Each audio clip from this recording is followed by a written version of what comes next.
Vasudevaya.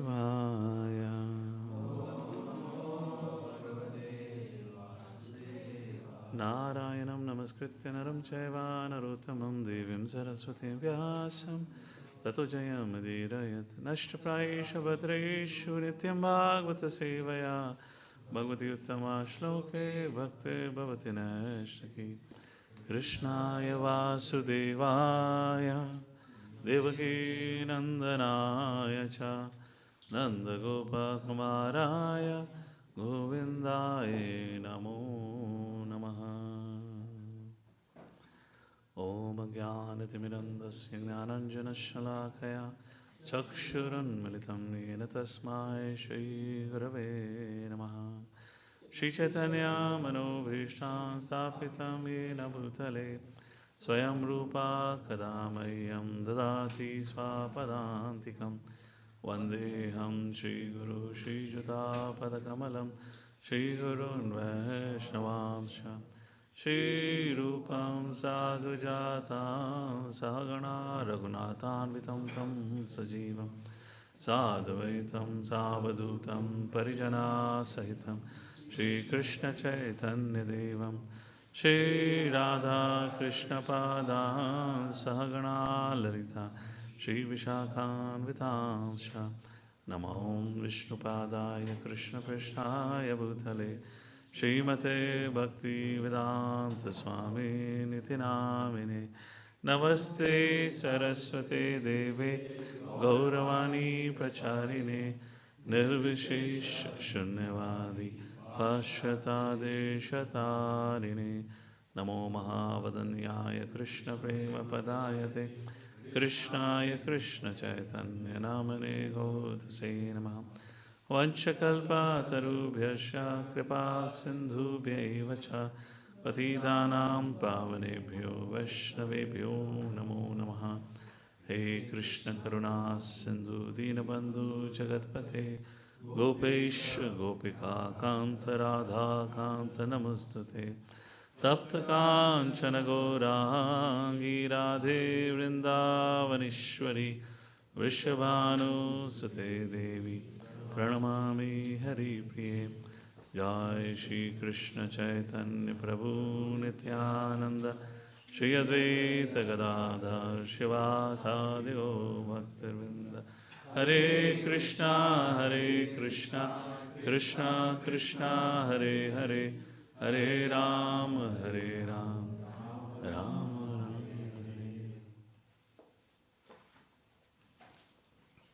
Hare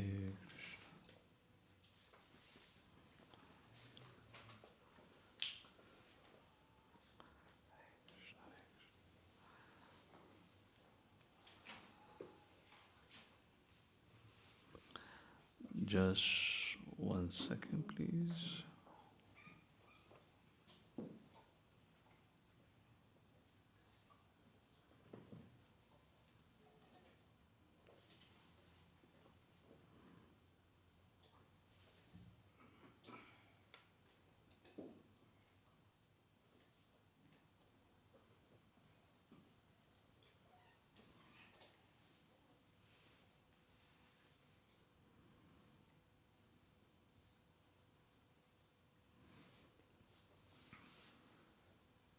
Yeah, Hare Krishna. Thank you all for joining in for today's Srimad Bhagavatam class as part of our Bhagavat Live program. So today we're going to start reading from chapter number 23. Pṛthu Mahārāja goes back home, back to Godhead.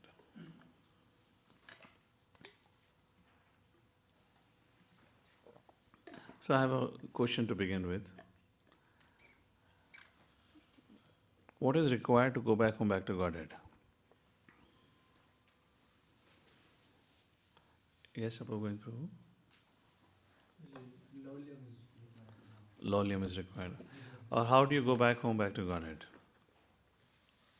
By following the orders of Guru, performing sadhana bhakti. Performing sadhana bhakti. No, where it is written. By sadhana bhakti, you go back home, back to Godhead.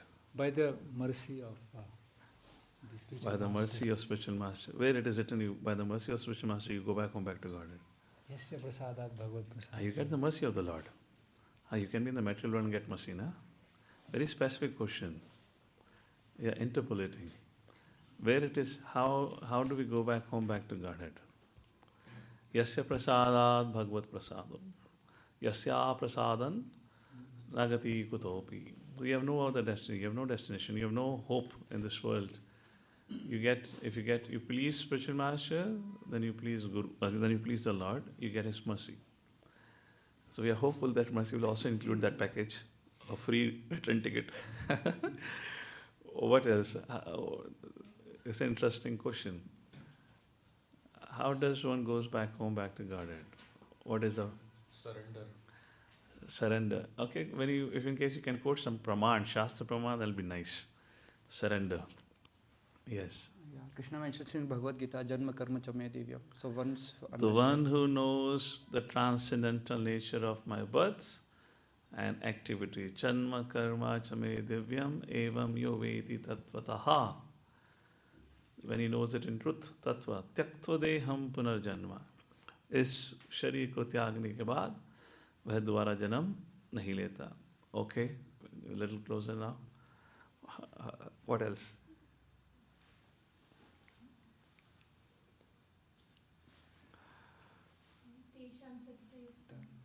So one who's engaged in devotional service, bhajatam priti purvakam, with love, dadami buddhi yogam tam, enam ap abhyantite. So I give him intelligence, so how he can come back to me, okay? Okay, we're getting closer. Anything from online audience? What is the science? What is the secret? What is that thing? How does one go back? We are reading about Mahārāja Pṛthu going back home, back to Godhead. So far, so many have gone back home in Bhagavad Gita, in Srimad Bhagavatam. Narada the boy, in one way he went back and Lord awarded him. Then we have Dhruva Maharaj in this canto only. He went back. Pandavas went back in the first canto. Pandavas went back home. Mother Kunti, Draupadi, everyone. Second canto didn't have much discussion about the stories or more philosophy. Then we had third canto. Then we had Kardama Muni, who returned back home, back to Godhead. Devhuti, she went back. There are many examples. Now in the fourth canto, Dhruva Maharaj have gone. Now Pṛthu Maharaj is going. Hamara kya? So how does one go back home, back to Godhead? All right. So it's an important question. We'll try to find an answer because you don't know the answer. And I would not like to give the answer now. We'll discuss it. Okay? Text number 1 to 3. I'll recite the shloka and then we'll take a look at the... So there are 39 verses in this chapter.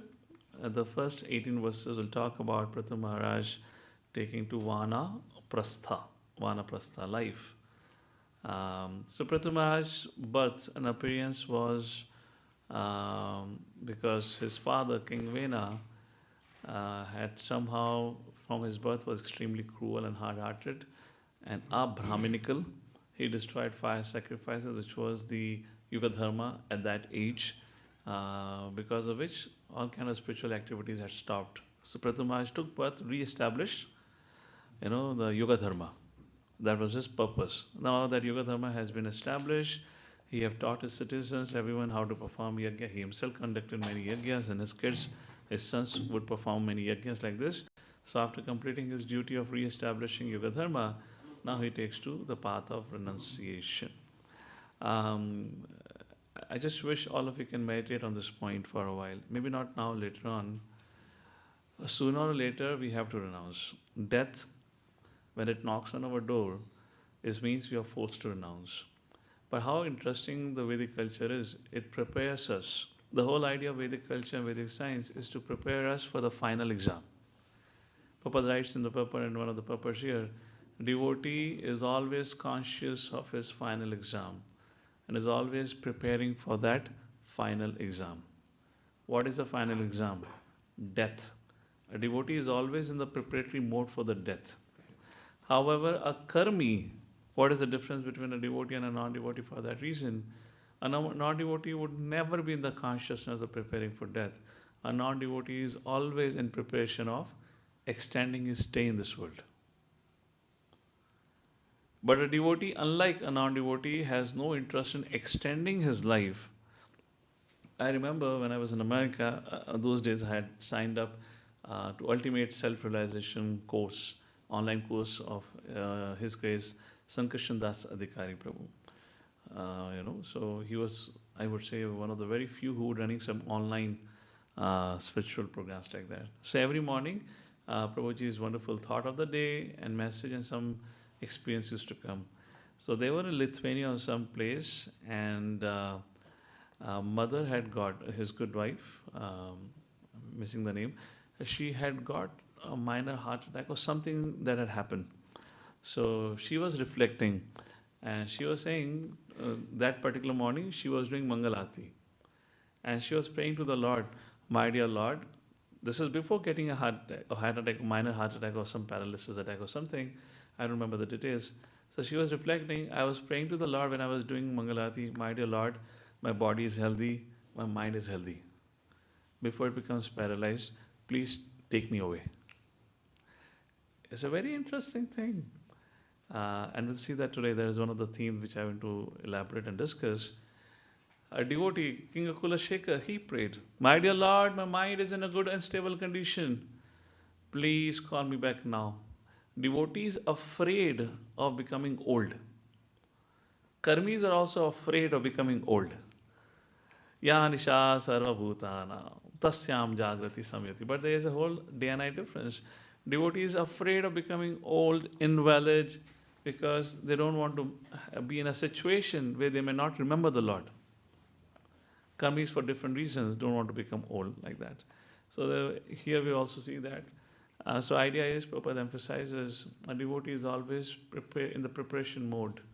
His life is only for that moment of facing the exam. Because the secret of going back home, back to Godhead is antakale chamameva smaran muktva kalevar. That's all.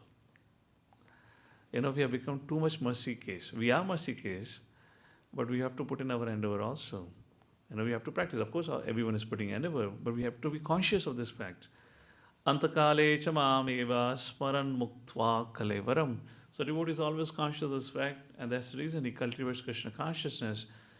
If at any point in time that final exam has to come, I'm in a consciousness to pass it. So that's the state of mind. So anyways, I was speaking about the beauty of Vedic culture. At the time of death, you'll be forced to give up everything. But if in case we have attachments, we'll not be able to give up. We will remember those things and we'll fail in our exam. Therefore, to make you pass the final exam, the Vedic culture is designed in such a way that after a certain age of raising your kids and family, have done your responsibilities, then a person voluntarily takes to the path of renunciation, where he is consciously trying to detach himself from what is our biggest attachment? What is our biggest attachment? Body. Correct. In relate to body, what is that? What is the biggest attachment? Huh? No. Let me tell you the hard truth right now. Not at all. Your own life. Is comfort and convenience. Yes or no? Is there anyone here, even including renounce order, who is not attached to comfort and convenience? Even in renounce order, we look for our own comfort and convenience. हमारा एक dedicated place है, वहीं सोएंगे, और कोई पंखा speed पे चलेगा, हल्का सा पंखा हिल नहीं सकता. I mean, I'm just saying, this is the fundamental thing. Everyone is attached to it. So the point is, so renounce order of Vanaprastha life is to voluntarily accept certain austerity so that we can, it's very thick, very deep-rooted, this whole idea of comfort and convenience, so that we can just try to a little bit put ourselves in an uncomfortable situation. And eventually the death is an uncomfortable situation. So that's how the whole Vanaprastha, how the Vedic culture has been designed. And considering that thought in the mind, Pṛthu Mahārāja, I mean, why would kings who were God conscious, why they have to take to Vanaprastha? Think about it. Pṛthu Mahārāja is the Shakti Avatar. Why does he need to go to the forest? No, why Yudhishthira needs to go to the forest? Why did he went to forest? Was he really enjoying the kingdom for himself? While even ruling, he was totally God conscious. Why did he had to quit it? So that's how the culture has been. So you're forced to renounce, or you prepare yourself to renounce. So by the time the final exam comes, you prepare yourself. Just like Mother Kunti is preparing, my dear Lord, please take away my, sneha pasham imam chindi. Please destroy my ties of affection to Vrishnishu, Pandushu, to Vrishni and Pandus, so that my attention is only focused at you. Again, strategizing our life. We all have to strategize. That's the theme I just want to re-highlight, which we have been discussing lately. Okay, so text number 23, Maitrivacha, Drashvatmanam Pravayasyam, Ekadavanya Atmavan, Atmanavadita Shesha, Swanusarga Prajapatihi, Jagatas Tashtushaschapi, Vratido Dharma Vratsata, Nishpaditeshvaradeshu, Yadartam Hiyajagnivam, Atmajeshu Atmajamyasya, Viraharuditam Niva, Prajasu Vimanasu Vekaha, Sadaroga Tapovanam. Therefore, some of you might have heard, I often say, either you get married by 30 or you take Vanaprastha. After 30 is late. Frankly speaking, isn't it? It just doesn't make sense. What is the point of getting married after the age of 30? Body would also not support you for the purpose of family life. Then you'll have challenges with creating progeny and whatnot. Get married by 25, 27 at max, like that. At least you have some experience of family life. Otherwise, really, it will be dukhalayam. After 30 and 35. Okay. Translation. At the last stage of his life, and Mahārāja Pṛthu, at the last stage of his life doesn't mean ek hafte pehle marne se ek hafte pehle. Huh? That is not the idea. A varnashram ke anusar means after grahastha ashram.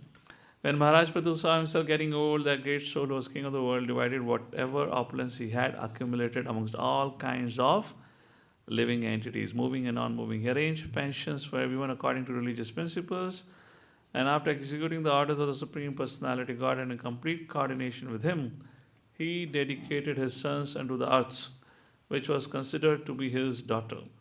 Then Mahārāja Pṛthu left the presence of his citizens, who were almost lamenting, crying from feeling separation from the king, and went to the forest alone with his wife to perform austerities.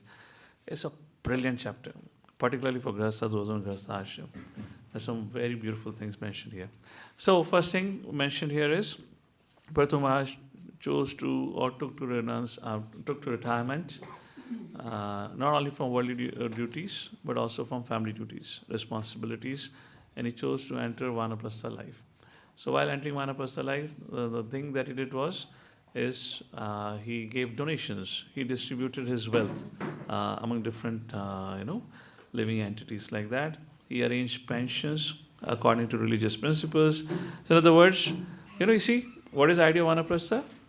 Cultivating detachment. So he prepared. So we are, let's say, 25. We are living our life to save certain amount. And after certain time, then we give away. That's the whole idea. So when Srila Prabhupada said, we should aspire to give 50% of our wealth. So that's an aspiration. It may not be possible at this point of time. So when Rupa Goswami also, literally you can say Vanaprastha renounce order, he did 50%. So at least that should be in our mind.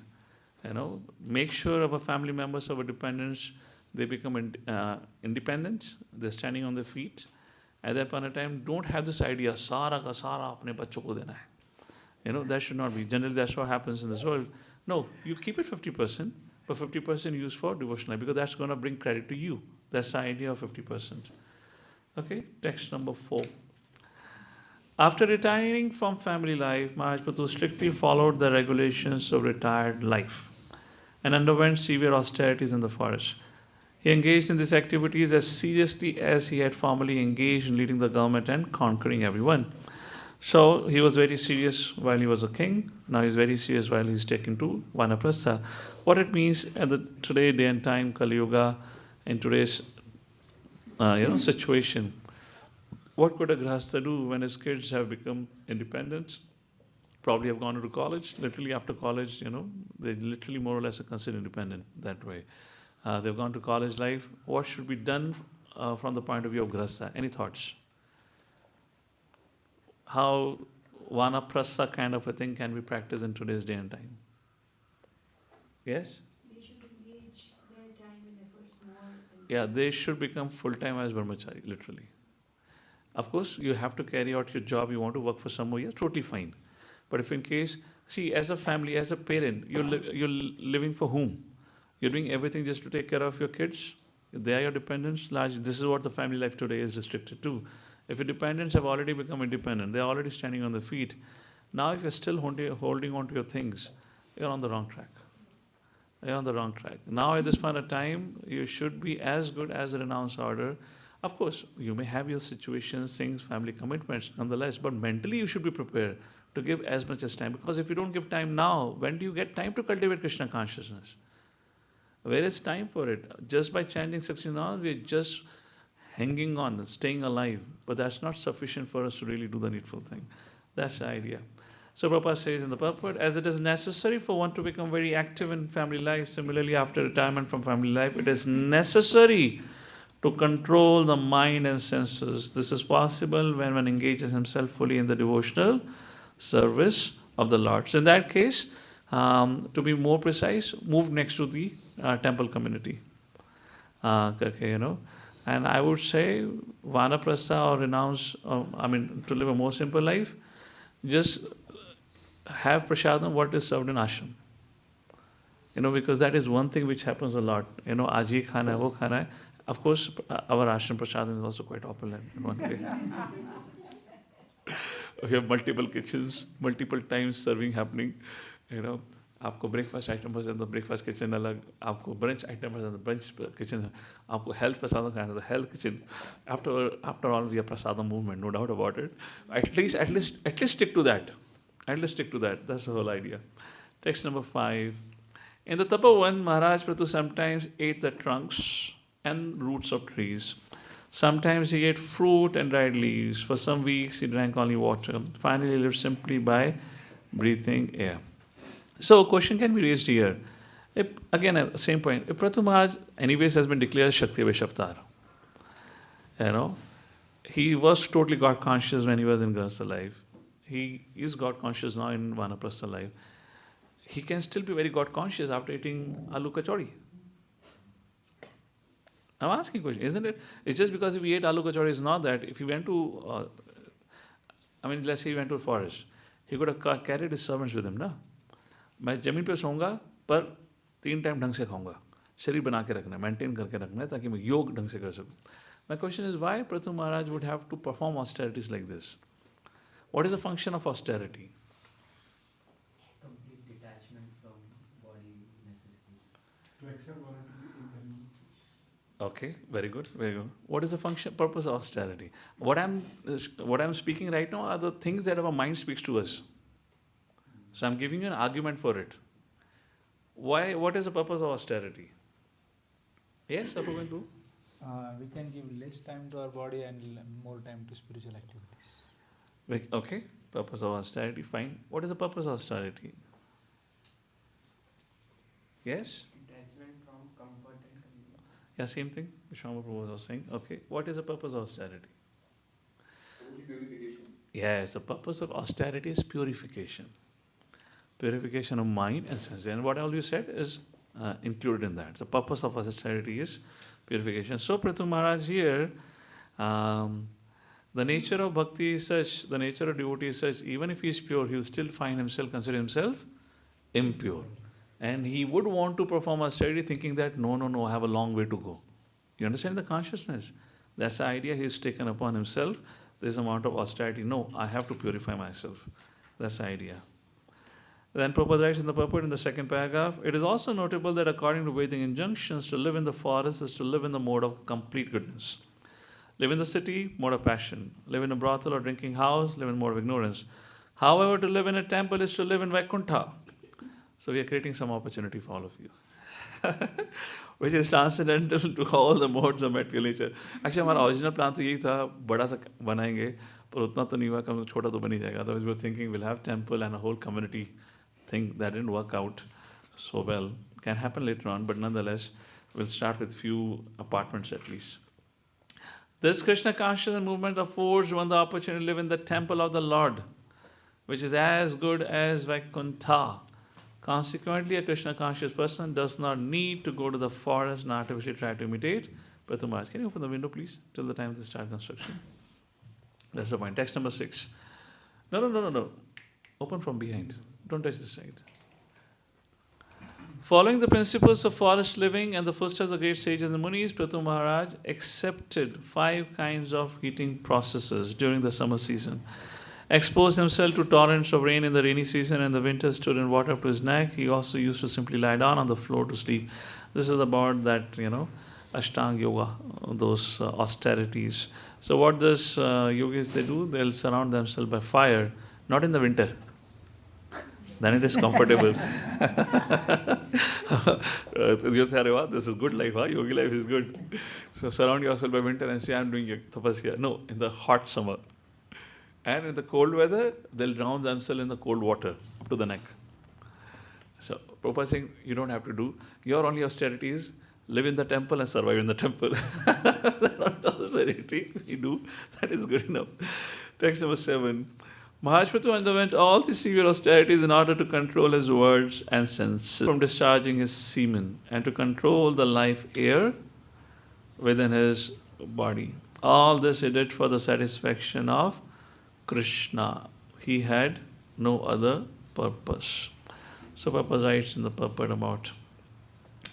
Let's take a look. Purport, first paragraph. Prabhupada says, in the middle, the person who is Krishna conscious is most intelligent because in Kali Yuga it is not at all possible to undergo such severe austerities. We need only follow great personalities like Sri Chaitanya Mahaprabhu. And Sri Shishtastakam, Sri Chaitanya Mahaprabhu wrote, Param Vijjate Sri Krishna Sankirtanam. All glories to the holy names of Lord Krishna, which from the very beginning purify the heart and immediately liberate one. Bhava Mahādavag Nirvapanam. If the real purpose of all yoga is to please Sri Krishna, then this simple Bhakti Yoga system recommended for this age is sufficient. It is necessary, however, to engage constantly in the service of the Lord. So that's the whole idea. Although Pṛthu Maharāja executed his austerities long before the appearance of Lord Krishna on this planet, his purpose was still to please Krishna. So very interesting. So why was he performing austerities? First, to control his words, to control his senses, to refrain from discharging semen, and to control the life air within his body. And Prabhupada says this all can be done if 24/7 we engage in glorifying the Lord. So Vanaprastha, what should be the actions for Vanaprastha, or let's say drawing parallels in that? So such a person should become very active in preaching, outreach. That is one way of glorifying. If you're glorifying the Lord, and if you have the time, now you chant 16 rounds, at least chant 32 rounds. The rest of the time, do managerial services, some management, some organization, particularly for all of you who come from an educated background, you can easily take up some organizational service and then engage in preaching. These 3 things, chant extra rounds, management and organization, and let's say every day having 1 to 2 preaching program. Blissful life. We literally doesn't have to do any of these things. We don't have to think about controlling our words, controlling our senses, even whatnot. It will automatically happen. That is the easier. That is what Prabhupada is saying. Param Vijjate Sri Krishna Sankirtanam. Text number 8. By thus practicing severe austerities, Mahārāja Pṛthu gradually became steadfast in spiritual life and completely free from all desires for fruitive activities. He also practiced breathing exercises to control his mind and senses. So Prabhupada speaks in this purport about pranayama. Prabhupada says, Third line. The purpose of pranayama or mystic yoga is to stop the mind and senses from engaging in fruitive activities. The so-called yogis who practice in Western countries have no idea of this. The aim is not to make the body strong and fit for working hard. The aim is to worship Krishna. It was specially mentioned that whatever austerity was performed by Pṛthu Mahārāja was for the sake of worshipping Krishna. So Prabhupada writes in the purport, so how do devotees perform pranayama? Prabhupada writes in the third paragraph, as far as pranayama is concerned, chanting of the holy names of the Lord and dancing in ecstasy are also considered pranayam. What is the, so I mean, when Prabhupada says pranayam, you have to understand what is the purpose of pranayama. What is the purpose of pranayama? Yeah, to calm your mind and to control your mind and senses and ultimately to worship Krishna. That's what happens now. When you're chanting, I don't know what happens. It's supposed to calm the mind. At least if not dancing, kirtans, that does it. So that's how Prabhupada is saying the purpose is fulfilled. We should always ask why, what is the purpose? Text number 9. Sanat Kumar Bhagavan Yad ahadhyatmikam param Yogam teneva purusham Abhajat purusha shabha. Thus the best amongst human beings, Pṛthu Mahārāja, followed the path of spiritual advancement which was advised by Sanat Kumar. That is to say, he worshipped the Supreme Personality Godhead, Krishna. Text number 50. Bhagavad dharminaha sadhu Shraddhaya yatata sada Bhaktir bhagavati brahmani Ananya vishaya bhava. Mahārāja Pṛthu thus engaged completely in devotional service, executing the rules and regulations strictly according to the principles 24 hours daily. Thus his love and devotion to the Supreme Personality Godhead Krishna developed and became unflinching and fixed. So that was the purpose. He became more and more fixed up. This is what Yadapada Pankaja Palasya Vilasya कहते हैं Sanat Kumar said, engage in pure devotion service. So that's what Pṛthu Mahārāja did. Text number 11. By regularly discharging devotional service, Pṛthu Mahārāja became transcendental in mind and could therefore constantly think of the lotus feet of the Lord. Because thus he became completely detached and attained perfect knowledge by which he could transcend all doubt. Thus he was freed from the clutches of false ego and the material conception of life. So for us, Prabhupada, by regularly discharging devotional service, therefore in ISKCON, Prabhupada created so many types of service opportunities, Food for Life program, book distribution program, preaching programs and whatnot, so that devotees somehow or other always remain engaged. Very beautiful purport. So Prabhupada quotes Srila Vaishnava Thakur. This is first, second, third paragraph. So Srila Vaishnava Thakur says, who has a good digestive power, which means the moment he puts his food in his mouth, the Jata Agni gets ignited. So this is called as good digestive power.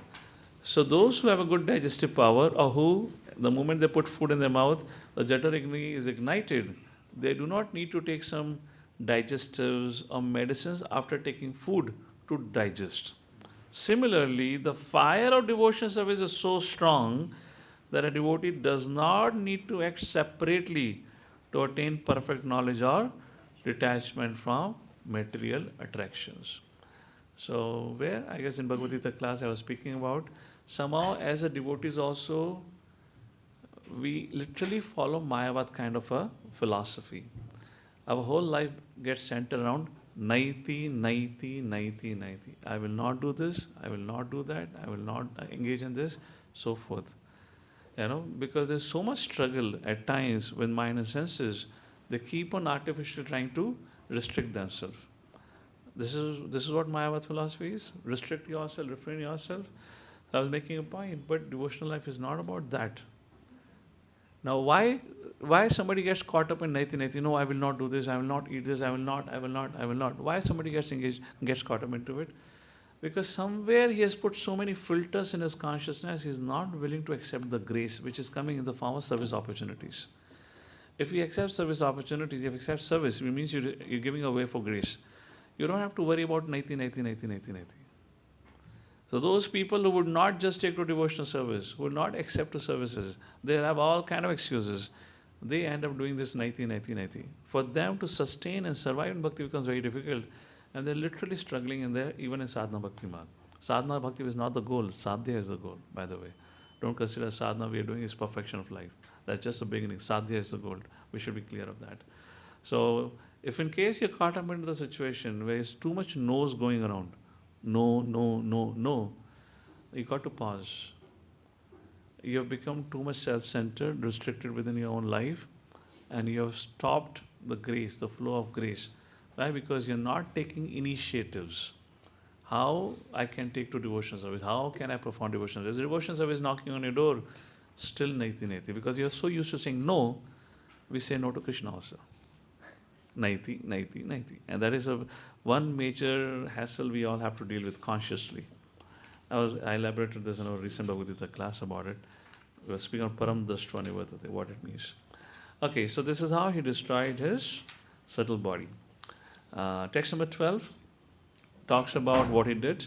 When he became completely free from the conception of body life, Mahārāja was realized Lord Krishna sitting in everyone's heart as the Paramatma.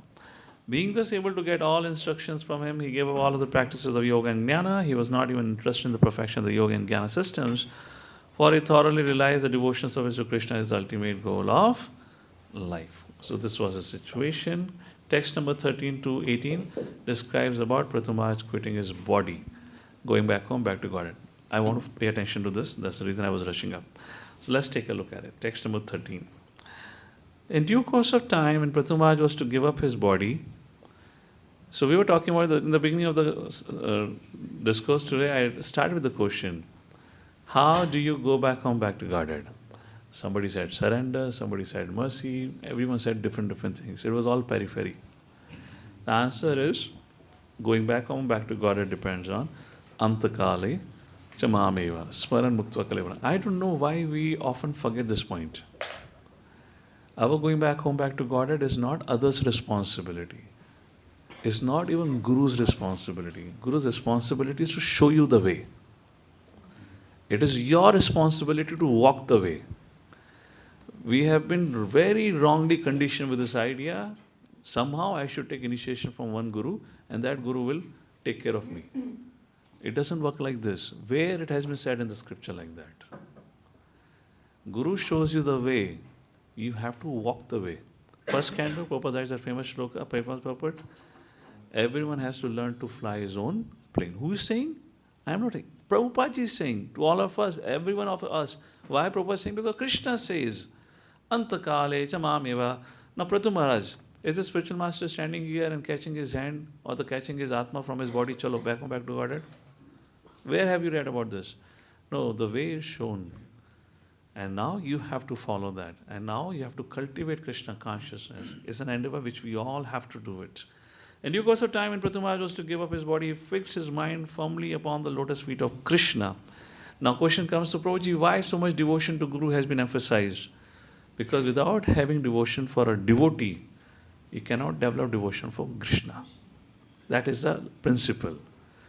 Now that Guru, that devotee can be anyone. Of course, that devotee has to be in a properly situated, who inspires Krishna consciousness in your heart. Therefore, Guru is not one Guru. Guru can be any Guru, Shiksha Guru, Diksha Guru, anyone. But that Guru inspires you to love Krishna.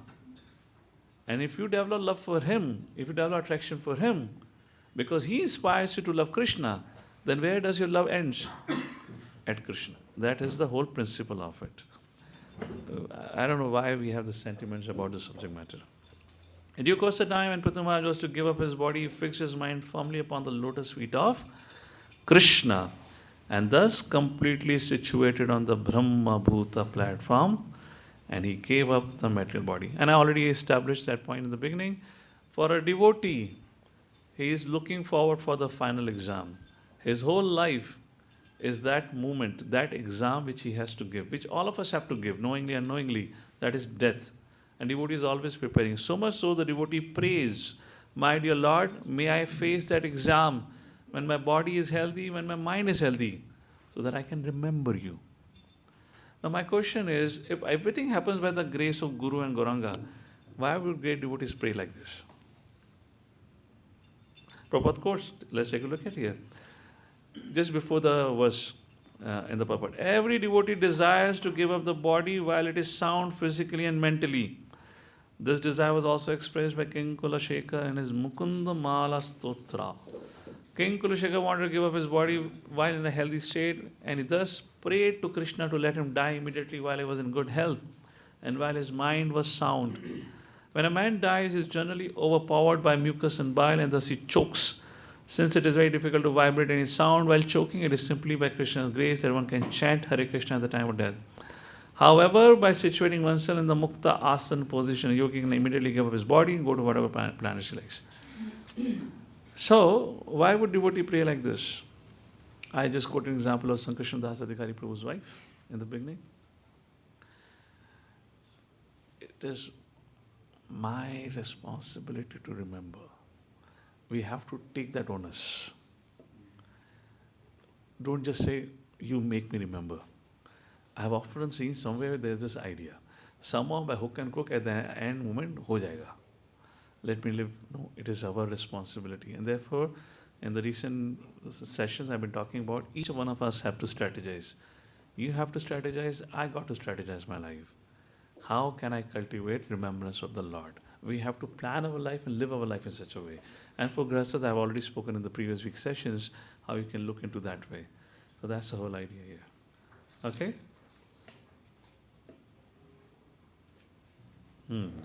Text number 14 to ahead is all about the yogic process of departing from this world is mentioned. I'll just read out the translation. When Pṛthu Mahārāja practiced a particular yogic sitting posture, he blocked the doors of his anus with his ankles, pressed his right and left calves, gradually raised his left ear upward, passing down the circle of his navel up to his heart and throat, and finally pushed it upward to the central position and between his two eyebrows. Text number 15. In this way, Pṛthu Mahārāja gradually raised his air of life up to the whole. This is not we have to do it. This is Ashtanga Yoga Marg, because that was a Yoga Dharma at that point of time. So, Pṛthu Mahārāja is following that. Whereupon he lost all desire for material existence. Generally, he merged his air of life with the totality of air, his body with totality of earth. This is merging the different elements back to the root. Text number 16. In this way, according to the different positions of the various parts of the body, Pṛthu Mahārāja merged the wholes of his senses with the sky, his body liquids such as blood and various secretion with the totality of water. He merged earth with water. That's a whole merging back thing. Third canto, we talked about how the creation happens. So he's winding up his own creation. Same text number 17. Now let's come to text number 18. Pṛthu Mahārāja then offered the total designation of the living entity unto the supreme controller of illusory energy. Being released from all the designations by which the living entity became entrapped, he became free by knowledge and renunciation and by the spiritual force of his devotional service. By the spiritual force of his devotional service.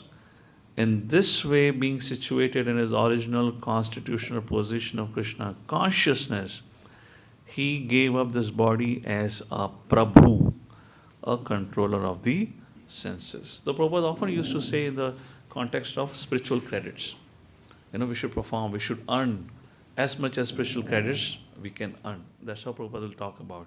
Just like when we perform an action, we earn karmic credit. So perform devotional life, perform service, so you can earn special credit. Now this purpose, the purport have one speciality. Prabhupada talks about what is the meaning of what Prabhu. So Prabhupada in one place said, unless you're initiated, call them as Bhakta. Once initiated, we can address them as Prabhu. And then we have Prabhu Pad. What does Pad means?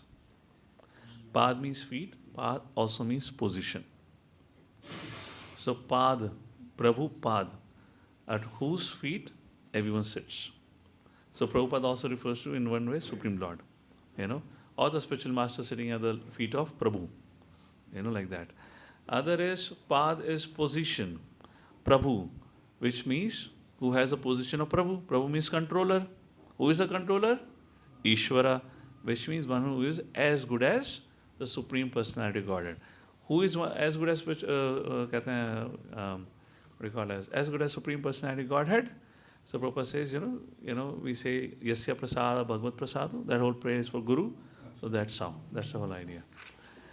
So reading to the third paragraph of this purport, in this verse the word Prabhu is also significant. When one is completely self-realized and acts according to that position, he can be called Prabhu. Spiritual master is addressed as Prabhupada because he is completely a self-realized soul. The word Pad means position. And Prabhupada indicates that he is given the position of Prabhu or the Supreme Personality Godhead, for he acts on behalf of the Supreme Personality of Godhead. Like this. Now, Pṛthu Mahārāja तो चले गए, पीछे कौन रहा? माता अर्ची का क्या हुआ? What happened to Mother Archana? So, now what we read in 19 verse to 29th verse is about what happened to Queen Archi.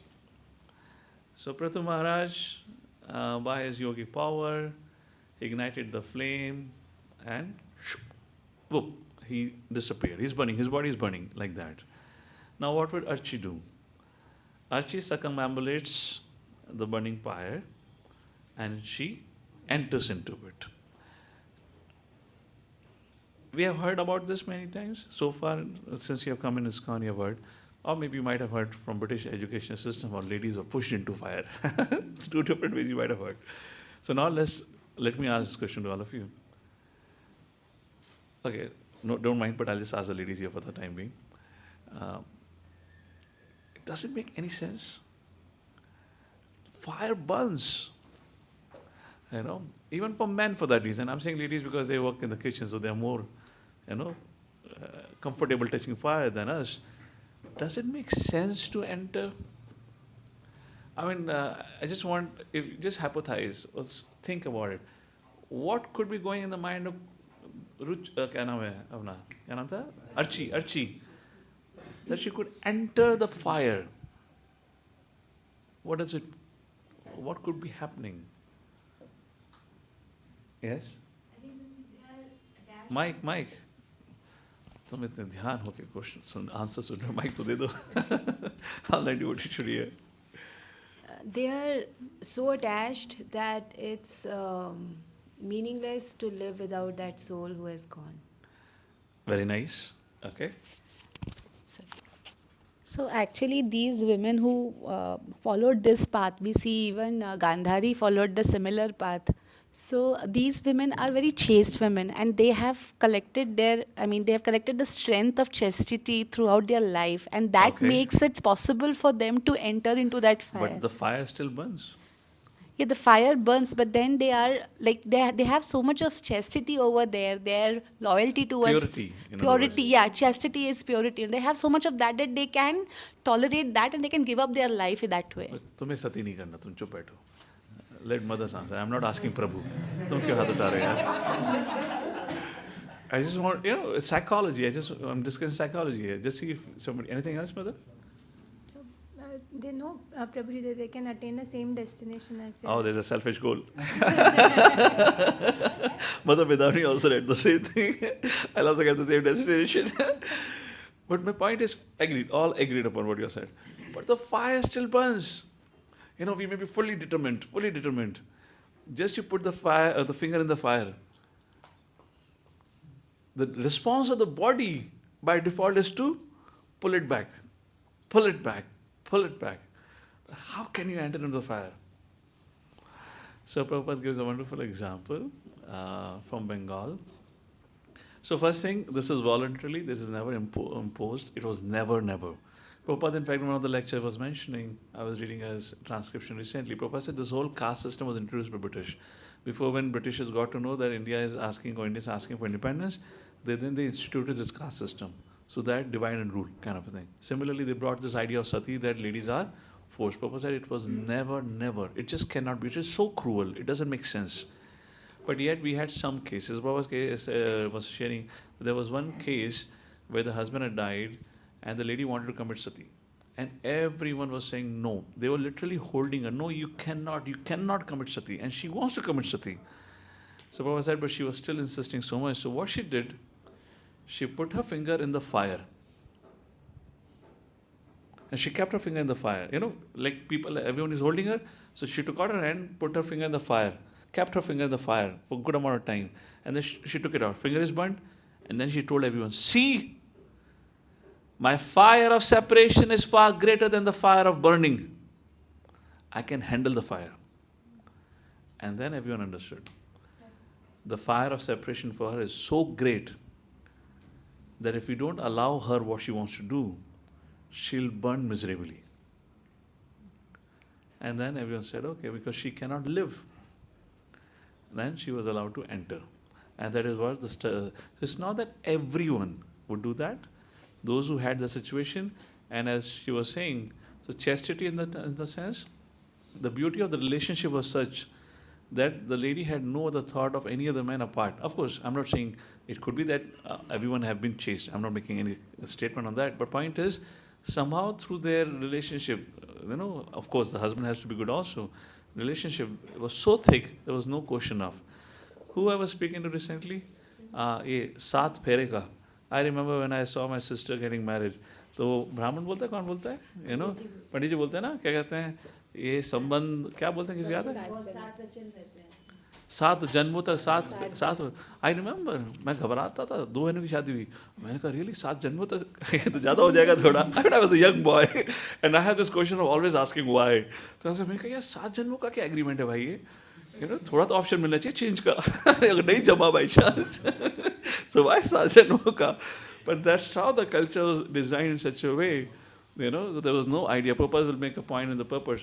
I would request all the congregation to read this 19 and 29 verses about husband-wife relationship. Very beautifully it's been discussed. Purpose writes, there was never even a thought of divorce. Never ever. Therefore, we don't read in Shastra any history of any divorce. That's how the culture was. If there's no divorce, which means there would have been a relationship of that level. Not that people are just forcefully living with each other. You have something to say, Mother? Go ahead. Yeah. प्रभु जी, इस context में ये तो अभी हम भक्त की बात कर रहे हैं, बट पहले टाइम में ये जब मुगल्स और राजपूत्स का वो होता था, तो पूरी राजपूतानीज, मतलब hundreds and thousands of them, because of their chastity and purity, that they didn't want themselves to be touched by them. तो सब मतलब आत्मदाह उन्होंने वो किया. Not that everyone did. We do have some examples, but not that everyone did still. Padmavati is one famous example. But majority of them, Yeah. I mean, that was a cultured upbringing, na? I mean, imagine how girls were trained up by their parents. Yeah. But chastity was the highest pinnacle for them. You just cannot let your chastity. And remember when Padmavati movie was coming up, na? I've not seen the movie. I don't know what they've shown in the movie, but there were some debates going on. So there were some secular ladies, they're talking about, for the body, chastity. How can you give up your life? I would give up my body, but give up my chastity, but not life. They were arguing that foolishly kind of a thing. Again, just to destroy our culture and, how our culture is so scientific that way. Yeah, there have been so cases like that, correct. I would say it's an unfortunate case to do sati like that. We even visited, right, that place when we were in Rajasthan, our yatra? Yes, yeah. We visited that place. We saw that whole place where they all have jumped and did that. Okay, so what we were reading about? Text number 19. Yeah, so now we're going to start reading from 19th verse. So I request all the congregation particularly, please do read the purpose from 19 to 29th verses. Purpose speaks something very beautiful about Grahastha life. Okay, the queen, at least mother should read for sure. The queen, the wife of Pṛthu Mahārāja, whose name was Archi, followed her husband into the forest. Since she was a queen, her body was very delicate. Although she did not deserve to live in the forest, she voluntarily touched her lotus feet to the ground. So first point Prabhupada mentions here in the purport is about how Queen Archi had never kept her feet on the ground, barefoot, like that. Now she is walking barefoot in the forest. That's her chastity, loyalty to the husband. That's the beginning of loyalty. As I said, during some course of discussion, I said our greatest attachment is to comfort and convenience. कुछ भी करेंगे वो comfort convenience हमें चाहिए, उसमें ज़्यादा हम compromise नहीं करेंगे. But now if she is willing to give a comfort and convenience, that just an indication of her loyalty. Now you can understand who is at what level of, So words are good, but action speaks more louder than your words. You may say, you're my this, you're my eye, you're my head, you're my eyebrow, whatever they say in love letter. Different way they express. But are you willing to take, difficulty? That matters. Text number 20. Although she was not accustomed to such difficulties, Queen Archie followed her husband in the regulated principles of living in the forest like great sages. She lay down on the ground, ate only fruits, flowers, leaves, and because she was not fit for these activities, she became frail and thin. Yet, because of the pleasure she derived in serving her husband, she did not feel any difficulty. By the way, please understand, it's not that she had to do 3 time cooking and cleaning of utensils, like ladies have to do today. She was a queen, extremely delicate. Mother, she didn't even have, she probably, literally, she didn't even have to dress herself. She has maids to do everything. She didn't even have to comb her hair. You're getting the point, right? Kya hota hai? Now, someone who have come from that extreme level of comfort, now she has to eat fruits. Probably she had to pluck by herself. She had to sleep on the floor. So you can understand, committing sati for her probably would be the obvious choice. Prabhupada writes about the duties of wife in the purport. You can read out later on. Text number 21. When Queen Archie saw that her husband, who had been so merciful to her, and the earth no longer showed symptoms of life, she lamented for a little while and then built a fiery pyre on top of the hill and placed the body of her husband on it. Oh, okay. So Pṛthu Mahārāja did not burn his body by his yogi power. He just, in meditation, he departed. So what remains is body behind. And she then prepared the pyre, put the body of her husband and lit it. That's what happens.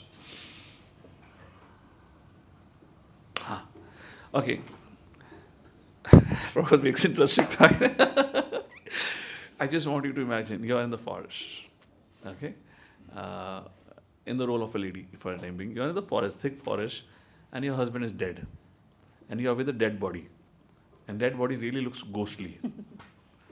The first thing the modern day lady would have done, she would have run away. Prabhupada says in the purport, the queen should have been afraid of being alone in the forest with the body of her husband. But since she was a great wife of great personality, she lamented that she understood that she had many duties to perform. Thus, instead of wasting her time in lamentation, she immediately prepared a fiery pyre on top of a hill and placed the body of her husband on it to be burnt. Text number 22. After this, the queen executed the necessary funerary functions and offered oblations of water. After bathing in the river, she offered obeisances to various devtas situated in the sky and the different planetary system. She then circumambulated the fire and while thinking of the lotus feet of her husband, entered its flames. Saha Gamana. The entrance of chaste wife, purport, into the flames of the pyre of her dead husband is known as Saha Gamana. It's not Sati. It became Sati Pratha after Sati's famous incident, but it's not called Sati, it's called as Sahagamana. Saha means along with, Gamana is to go, which means dying with the husband. The system of Sahagamana had been practiced in Vedic civilization from time immemorial. Even after the British period, this practice was rigidly observed, but soon it degraded to the point that even when the wife was not strong enough to enter the fire of her dead husband, relatives would force her to enter. Thus, this practice had to be stopped like this. But there are certain solitary cases Prabhupada mentioned. Even after 1940, we personally knew of a chaste wife who died in this way. So about this lady, Prabhupada have quoted in his lecture. Text number 23. After observing this brave act performed by the chaste wife, Archie, the wife of the great king Pṛthu, many thousands of the wives of Devatas along with their husband offered prayers to the queen, for they were very much satisfied. So now Pṛthu Mahārāja have concluded his pastime, Mother Archie have concluded her pastime. Now Devatas are observing. Actually, Devatas are observing us all the time. We may know or not. It's not Devatas are observing only Pṛthu Mahārāja, it's for all of us. But unlike in the case of Pṛthu Mahārāja and Mother Archie, they became extremely pleased and they began to offer words of praise or flowers. They began to shower flower. Text number 24. The question is, but why? Why are they so happy? So many people die nonetheless. Why are they so happy? Text number 24. At that time, the Devatas were situated on the top of Mandara hill, and all their wives began to shower flowers on the funeral pyre and began to talk amongst themselves as follows. So now Devatas and the wives of Devatas are speaking among themselves about what they have witnessed. Death is so common. Every moment somebody is dying. Is there something unique in that? But there is something very unique in what just happened with the departure of Pṛthu Mahārāja and Mother Archie or Queen Archie. So much so the Devatas are amazed and they are talking. In fact, the queens would lament that they did not have or they do not have the good fortune as Archie got. because they saw Pṛthu Mahārāja and Mother Archie ascending, ascending right from in front of their eyes, going back home, back to Godhead.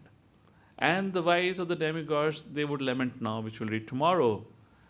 Although we have best of the pleasures, but unfortunately we are so attached to the comforts and convenience. We are stuck here, that we cannot give it up. Vanaprastha is not there in Devta kingdom.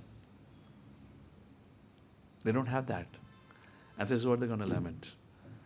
And how Pṛthu Mahārāja and Archie prepared, therefore they voluntarily took to Vanaprastha, so accepting austerities, so that this is a very innate problem that we all have, comfort and convenience.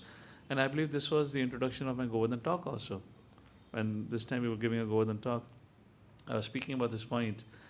Krishna glorifies the 4 kinds of devotees. He says they are so magnanimous, 18th verse, and 16th, Chaturvidha Vajante Mam Jana Sukritan Arjuna, Artho Thati Jigyasu Gyani Cha Bharata Sabaha.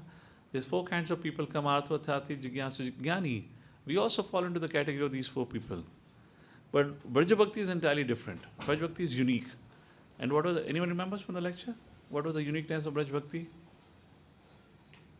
How many of you there were the lecture, by the way? That was the most important point to remember, by the way. Govardhan Leela, you know. So I said this time I'll speak something on Brajavasis. No, you don't say. You heard the lecture while editing it. You hear it twice. You don't say. I want others to remember. Let's see how they remember. What was the unique feature of Braj? We are aspiring for Braj Bhakti, but we need to prepare ourselves for that. What was the unique thing of Braj Bhakti, which these 4 categories of people do not have? Yes, Neeraj Prabhu. Whatever they do for the pleasure of the Lord Krishna. Okay, it's very easy said and done. What else? There's a difference. They sacrifice everything. Yes, they never look for their comfort and convenience. Their comfort and convenience for Krishna. That is what the consciousness of Brajavasis, or that is the, you can say, a differentiating factor of Braja Bhakti. They're totally fine, happy. Everyone is hankering for serving Krishna. They're not looking for their own comfort and convenience. That's the difference. That's what we're talking about it. All right, so this is how the queens of Devtas would lament. Oh, we are so much caught up with this whole idea of comfort and convenience, we just cannot give it up. And look how Archie, although was living a life like us, but she followed her husband in, in renounced order, Vanaprastha like that, and now she could easily follow. Although she did not do anything, the things of austerity. Pṛthu Mahārāja did that. She didn't do pranayam and all that thing. She didn't do that. There's no mention.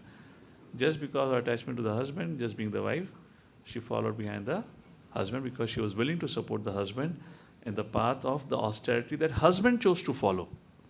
Wife only had to support. And that's how, so Devtas, the wives will speak about this. We'll take this discussion tomorrow. Tomorrow is what? Thursday? No, Wednesday. So tomorrow we'll be able to complete this chapter, and then we'll begin with chanting the song sung by Lord Shiva. Jagadguru Srila Prabhupada ki, Srimad Bhagavatam ki. Any questions, any comments from anyone? Yes, pass the mic here, please.